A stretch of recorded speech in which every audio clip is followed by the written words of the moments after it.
The Texans really in rebuild mode, huh? Damn, in full effect.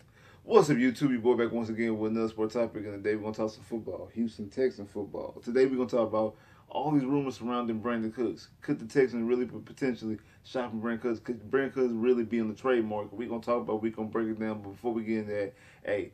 If y'all really liking the content, make sure y'all liking the channel. Make sure y'all subscribe to the channel. Make sure y'all sharing the channel. Make sure y'all comment on all the videos. Hey, follow me on all social media platforms. Links in the description below on all my social media. Click the links in the description. We also giving away 30 days free Amazon Prime. If you sign up to Amazon Prime, you get 30 days free.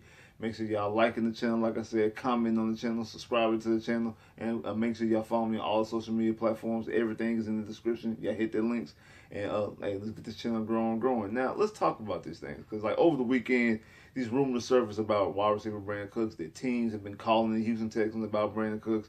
I know the other day Aaron Wilson put out a tweet saying that the Texans are not going to shop, more than likely not going to trade Brandin Cooks, and there's a potential contract extension in the works or on the horizons, but nothing has been brought down. We haven't seen the contract extension yet. Just those rumors, those rumblings. Same thing like the trade rumors and rumblings. Everything is speculation. Nothing is concrete. Brandin Cooks has not been traded yet, and he also hasn't received the contract yet. So it's kind of like a guessing game. And we were talking about why would the Texans actually want to be trading Brandin Cooks? Brandin Cooks is their best receiver. You got a young quarterback in Davis Mills, which is his primary target. I mean, Brandin Cooks had 2 back-to-back 1,000-yard seasons. So why would you want to trade Brandin Cooks? I'm going to be honest with y'all. I remember watching the first game of the season this year, and Brandin Cooks had a very great game. He came out busting out the door. Well, I think he had a couple of 40-yard bombs with Tyrod Taylor. And my whole thought process while he was having this good game, over 100 yards, I don't think he had a touchdown in the game, but had over 100 yards, I'm like, yes, get his trade value up. And I think for a while, maybe like the first like 3-4 weeks of the season, he was in the top 5 of receiving leaders. Now he didn't finish nowhere near the top 5, but he did finish for over 1,000 yards. And again, as this was going on, I'm like, yes, get that trade value up, because I think that might have been the plan all along, was to get Brandin Cooks up, like to get his trade value up. Now, in the flip side, I believe that Brandin Cooks is a Jack Easterby guy. I know for a fact that Brandin Cooks is a Jack Easterby guy. I mean, you've seen Jack Easterby talked about it's been times when they was in New England, how he said Brandin Cooks would stop his offense and say, hey, I just want to come pray for you. And if you go look at Jack Easterby's tweets, he retweets everything that Brandin Cooks tweets out. Like anytime Brandin Cooks says anything, he retweets it all the time. Doesn't matter what it is. He doesn't do it to any other player, but he does it with Brandin Cooks. Like I said, they had the relationship in New England, and they also have the relationship here in Houston. So I definitely know that he's one of his guys. I know if he has anything to say about it, he don't want Brandin Cooks to be traded. But that's kind of the Patriots' MO. You know what I'm saying? Like the Patriots always they try to flip guys for value. Like let's be real. Like the Patriots always try to flip guys for value. There's nobody on the Patriots roster outside of Tom Brady who they don't feel is expendable ever. Like that throughout the whole Bill Belichick era, and actually even Tom Brady himself became expendable eventually. That's the reason why he's playing in Tampa right now, because they chose the organization over Tom Brady. And remember, at one point in time that Bill Belichick wanted to get rid of Tom Brady and give the job to Jimmy G. So outside Tom Brady, even Tom Brady welcomed his worn thin with the New England with the brass of the New England with the people in control. They don't care about how talented you is. They always try to get value. If they can flip you and get some picks, some draft capital, whatever, they do that. Now we see things like, I heard no 3rd round pick. There's no way I'm trading Brandin Cooks for a 3rd round pick. 2nd round pick, even though the Texans traded Brandin Cooks for a 2nd round pick, it would have to be a high 2nd round pick, which means it would have to be like the Jags 2nd round pick or the Detroit 2nd round pick, and I don't think neither one of those teams would do it. Brandin Cooks really needs to go for one. You look and see who's the late round picks who potentially need receivers. You got Green Bay that has the 22nd pick and the 28th pick. You got Kansas City that has the 29th pick and the 30th pick. Arizona has the 23rd pick. Dallas has the 24th pick, but I don't see that. New England themselves have the 21st pick. Don't see that as well. The team I'm thinking about, that no one's talking about, I've heard about Green Bay, heard about Kansas City, is Buffalo at 25. Buffalo at 25 could actually pull the trigger and make a move to go out and get Brandin Cooks. Give up the 25th pick to go get Brandin Cooks because they're in a win now mode. They've already paid Josh Allen. They've already gave him his contract. They were just a hair short of beating the Chiefs and getting to the AFC Championship game. They made it to the AFC Championship game the year prior. So that's twice they lost to Patrick Mahomes in shootouts. They need somebody to go over the hump. They just got rid of Cole Beasley. They let him walk.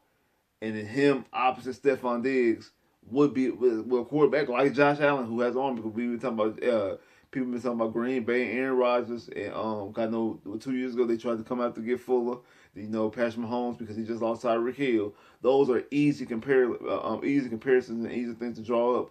But Josh Allen has a stronger arm than both of them. They might not be as accurate. That's the reason why his arms don't get talked about as much, because he doesn't have the same deep ball accuracy as them, but he does have the arm strength and possibly has a stronger arm than those two. And he's in a situation where Buffalo is trying to win now, because Buffalo doesn't have a ring, period, in their franchise history, let alone with Josh Allen. Mahomes and the Chiefs, they got theirs already. Green Bay and Aaron Rodgers, even though it was over 10 years ago, they do have one. The Buffalo Bills are more desperate and more dangerous in this aspect as far as pulling the trigger to go after and acquire somebody like Brandin Cooks. And I can definitely see them giving up the 25th pick for Brandin Cooks. And if you're the Texans, will you do that? Absolutely. I know people like that. Why would you give up Davis Mills, number one target, his best receiver? Really, what the weight does Brandin Cooks actually hold with the Texans outside maybe possibly jersey sales? To be honest, because there's nobody on this roster right now who you can sell jerseys. Now, who knows after the draft? They got the 3rd and the 13th pick. If they bring somebody like a Kyle Hamilton, Sauce Gardner, a Derek Stingley Jr., Aiden Hutchinson, Kayvon Thibodeau, somebody like that, I'm pretty sure those guys can sell jerseys off the rip. Aiden Hutchinson, he has a lot of fanfare. You already know how I feel about Kyle Hamilton and Sauce. I know Derek Stingley Jr. has a lot of fanfare. I know a lot of people was talking about Kayvon Thibodeau before the draft process even started way back last year. It was talking about that he could potentially be the first pick in the draft. So those guys, I think, would sell jerseys at the 3rd spot. Now, if you're taking Evan Neal or Icky, they not going to sell jerseys because they're offensive linemen. But those ends and those DBs, they definitely could sell jerseys, or especially if they pull a rabbit out the ass and draft a quarterback, could sell jerseys. Other than that, you don't have anybody on this roster currently right now who could sell a jersey. You don't have anybody who can sell a jersey. You just really don't. I know somebody might throw out there and say Davis Mills, y'all stop that. Davis Mills ain't selling no damn jerseys. He might sell a couple of jerseys to some of y'all, to y'all, Davis Mills, but Davis Mills is not the massive. Everybody's just not on the Davis Mills train, so I don't think that Davis Mills is going to sell a lot of jerseys. So, but I think Brandin Cooks potentially could. But other than that, he really doesn't hold any weight.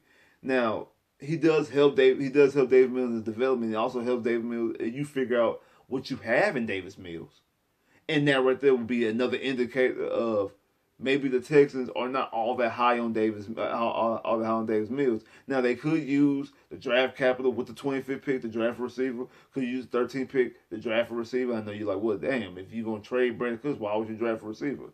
Younger, cheaper. You got him on the 5th-year option. Under a rookie contract, 5th-year option, also pending. And just to acquire more draft capital. You might get the 25th pick and then say, shit, you might drum down. Maybe you trade Kansas City. Kansas City got those 2 first-round picks. Maybe you jump down with Kansas City. You know what I'm saying? Maybe you let somebody else jump up. Maybe somebody jumps up that's not in the first round. Jump back into the first round and also give you a future first. Things like that. Because I think that you're going to be thinking for the next couple of drafts. Every move that gets made, especially in that back half of that first round, is going to get made with the next year's in mind, especially when it comes to Nick Caserio trading back. If he trades back from 3, if he trades back from 13, and if he acquires another first-round pick with a Brandin Cooks type trade, and then trades back again or potentially trades up, it's all about next year's in mind. It's all next year's in mind, the whole thought process. Don't get it twisted, because he's not moving back from 3 or 13 without gaining extra first round picks for next year's draft.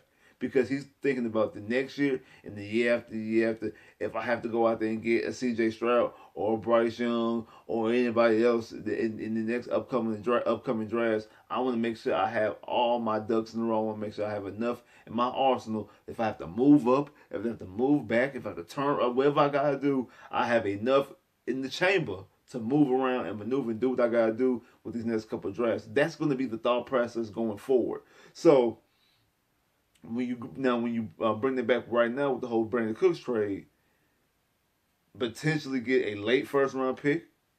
Now I could take 13, trade back, acquire another first round pick next year, and I still have the pick that I get in the Brandin Cooks trade to draft a player, or vice versa.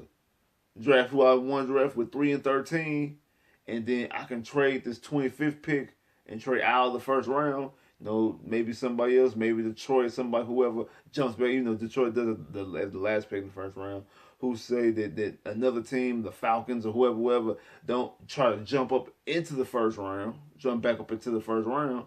Maybe say the Falcons don't draft a quarterback with their first pick, or Seattle doesn't draft a quarterback with their first pick. They jump back into the first round, and as they jump back into the first round, they give you a future first. The Colts, who don't have a first round pick at all this year, they give you their second round picks and give you next year's first to jump back in. Things like that. Like you thinking with that, and that's in the thought process. These teams out there trying to find quarterbacks. The Titans, they don't have a second round pick, so might try to move up in the first round to try to go get a quarterback and give you next year's first. It's things like that could potentially happen. Who knows? Jacksonville, things like that. So. And Jacksonville won't be drafting a quarterback, but trying to jump back into the first round, maybe to draft another receiver, or maybe to draft another defensive player, things of that nature, offensive lineman, whatever. So, in saying all that, I would not be surprised if the Texans trade Brandin Cooks, because it actually makes all the sense in the world. I know to y'all sitting back saying it doesn't make sense, but it makes a lot of sense. To be honest, the more I sit back and think about it, it actually makes a whole lot of sense. Because you're not building for this year. The Texans not winning the Super Bowl in 2022. Sorry, newsflash. I'm sorry to break the news if y'all didn't know this. Spoiler alert. The Texans not winning the Super Bowl, let alone making the playoffs in 2022. That is not the goal. I mean, it should be the goal, but that's not the thought process. It's not the plan. That's not what's about to happen. They're not out there striving to go and get to the Super Bowl this year, get to the playoffs this year, win division this year. They're trying to build something for the next couple drafts. If anything didn't indicate that, the Deshaun Watson trade indicated that.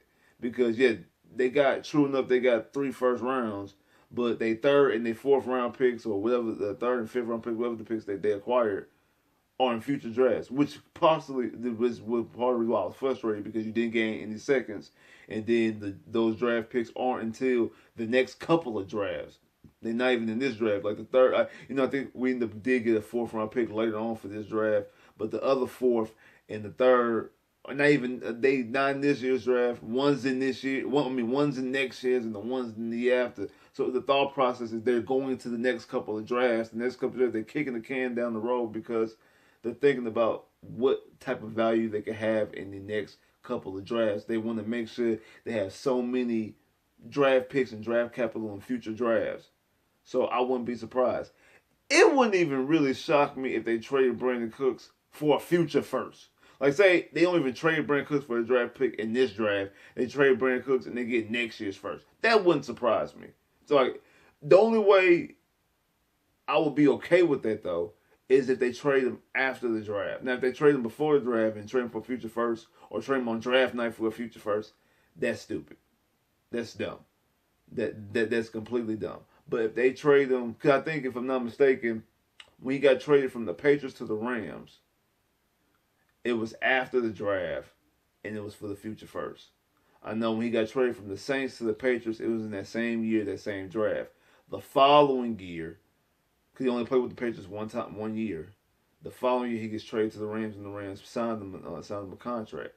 And if I'm not mistaken, I think that was the following draft. It was after. I know the draft capital was the following draft, but if I'm not mistaken, I think that trade happened trade happened after the actual draft. So that's why I was able to get pushed back and the can was kicked down the road. Because I wouldn't be surprised if Nick Casario tries to, if he puts more value and more stock instead of the 25th pick from Buffalo in this draft, if he can get next year's an unknown first round pick, we don't know what it is because no, the unknown. Hey, it could be 31, but shit, it could be a top 10 pick. You just never know. You don't know how that team is going to fare. We don't know where it's going to be, and it gives me 3 first round picks next year because you got your first round pick, you have Cleveland's first round pick, and then you have this mystery first round pick as well. Ooh, so you never know. I would not be surprised if that happens. It would irritate me. But again, like I said, if it happens after the draft, I'm not tripping. But if it happens pre-draft or during the draft, that would definitely irritate me. But would it surprise me? Would I be shocked? Absolutely not. Because I definitely see, I think Nick Casario values mid-rounds, like thirds and fourth round picks, more so than other general managers coming from New England. I think because how they infatuation with mid and late round picks, I think that he gets more excited with those draft picks than other general managers, and I also think he gets more excited with the future draft picks and the future draft picks and the future draft picks. I think those type of things he likes a little bit more than just regular draft picks. Then just, hey, just give me some firsts this year, give me some seconds this year. He values, ooh, I get a third in 2024, yay, more so than get a second round pick in 2022. I just think that's how his mind and his process works. I just think that's how it works. And like, you really can't get a gauge because anytime Nick Casario talks, I feel like I actually am more lost before he talked than I am after. Like, I feel like I'm more lost after he talks than I was before he started talking. I'd be like, what is he talking about? He talks in complete circles. I'm be like, huh? It's like a used car salesman. I mean, what is he talking about? So this whole thing about Brandin Cooks being on the trade market, is it value? Is it true? I definitely think teams have called the Texans for Brandin Cooks, NBA style, as far as NBA style, and also Major League Baseball style, when teams be selling their players. I definitely think teams have called about Brandin Cooks. I definitely think the Texans have answered calls about Brandin Cooks. I definitely think the Texans have thought about, have entertained it about Brandin Cooks. Do I think the Texans are actually going to trade Brandin Cooks? If the right deal presents itself. I do. If the team is offering a first round pick this year or a first round pick next year, I think Brandin Cooks could and would get traded.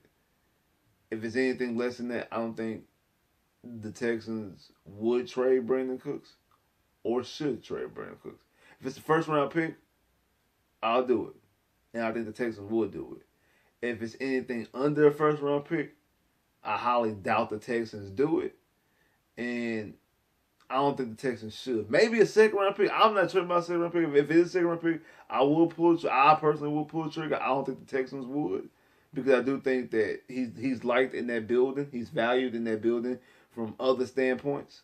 So I don't think a second round pick would do it. But I definitely think a first round this year or next year or future would definitely interest Nick Casario a lot and interest him enough to pull the trigger. I do. Like, subscribe if you haven't, comment below if you haven't, click that bell, get more videos. I holla.